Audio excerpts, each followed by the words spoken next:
ఏమైపోయే వాళ్ళము అంబేద్కర్ లేకుంటే, ఏ చీకటి మింగునో తన వెలుగై రాకుంటే.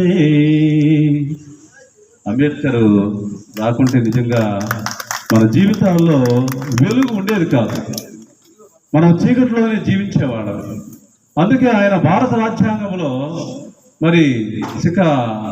మరి సంజయ్ సుందర్ గారు చెప్పినట్లుగా స్వేచ్ఛ స్వాతంత్ర హక్కు, ఆస్తి హక్కు, స్త్రీలకి ఆస్తి హక్కు కల్పించాడు. అనేక రకాలైన చట్టాలను ఆయన తీసుకొచ్చాడు. కాబట్టి మనం ఈరోజు ఇక్కడ ఇంత చక్కగా ఇంత ప్రశాంతమైన వాతావరణంలో మనం చదువుకుంటామంటే ఆయన పెట్టినట్టు భిక్షే. భారత రాజ్యాంగాన్ని రూపొందించినటువంటి డాక్టర్ బిఆర్ అంబేద్కర్ గారు అనేక రకాల చట్టాలను తీసుకొస్తే, మన బాబు జగజ్జీవన్ రావు గారు ఆయన ఏదైతే ఆ రిజర్వేషన్ ఫలాల్ని రూపొందించాడో ఆ ఫలాలన్నింటినీ కూడా అమలుపరచడానికి కృషి చేసినటువంటి త్యాగశీలి డాక్టర్ బాబు జగజ్జీవన్ రావు అని సభాముఖంగా తెలియజేస్తూ ఉన్నాను.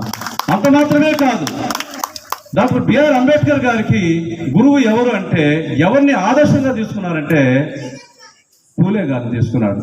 మహాత్మా అంటే పూలే, గాంధీ గారు కాదు, మహాత్మా జ్యోతిరావు పూలే గారిని ఆదర్శంగా తీసుకున్నాడు. అంటే ఆ రోజుల్లోనే ఆయన ఎంతో మంది నిరక్షరాస్యులుగా ఉన్నటువంటి వారిని అక్షరాస్యులుగా తీర్చిదిద్దారు. సావిత్రిబాయి పూలే స్త్రీలని, మహిళలకి విద్య నేర్పించింది. కాబట్టి ఈరోజు ఈ యొక్క సభలో ముగ్గురు వ్యక్తుల్ని, గొప్ప వ్యక్తులను మనం జ్ఞాపకం చేసుకోవాలి. నేను 4 పేజీలు రాశా. మీరు అనుకోవచ్చు, ఈయనేందయ్యా 4 పేజీలు రాసుకొని వచ్చారు, ఇది అయిపోయిన దాకా వెళ్ళడేమో అనుకోవచ్చు. 4 పేజీలు చదివితే అయిపోతాయి. అసలు ఏమి రాసుకోని వాళ్ళు వచ్చారనుకోండి, అది ఎంత టైం అవుతుందో తెలియదు. కాబట్టి తెలుసుకోవాల్సిన బాధ్యత మీకు ఉంది.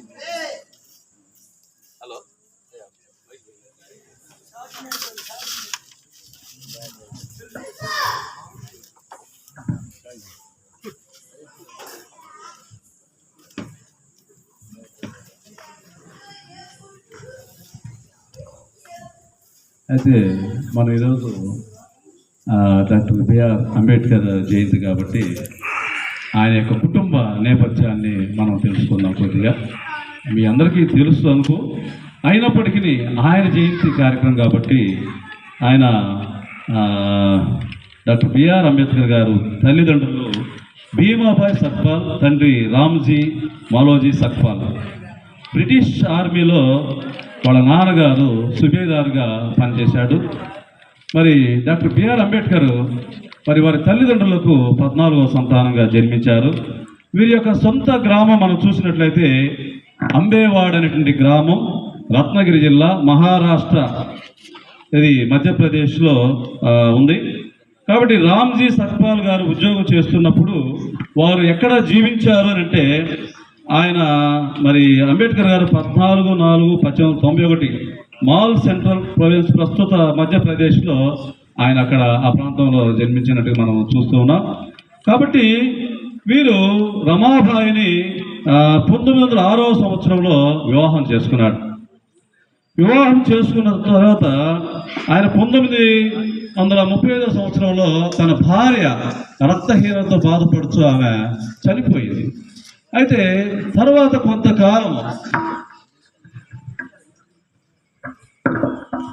సరిత అంబేద్కర్ గారు ఆమెను ఆయన రాజ్యాంగాన్ని రూపొందించేటువంటి క్రమంలో ఆయనకి సహాయ సహకారాలు అందించడానికి తన భాగస్వామిగా, అంటే వివాహం కానప్పటికీ ఆయనకు అనేక రకాలైన పరిచర్యలు చేస్తున్నప్పుడు ఆమెను కూడా ఆయన ఏప్రిల్ 15, 1945లో ఆయన వివాహం చేసుకున్నాడు.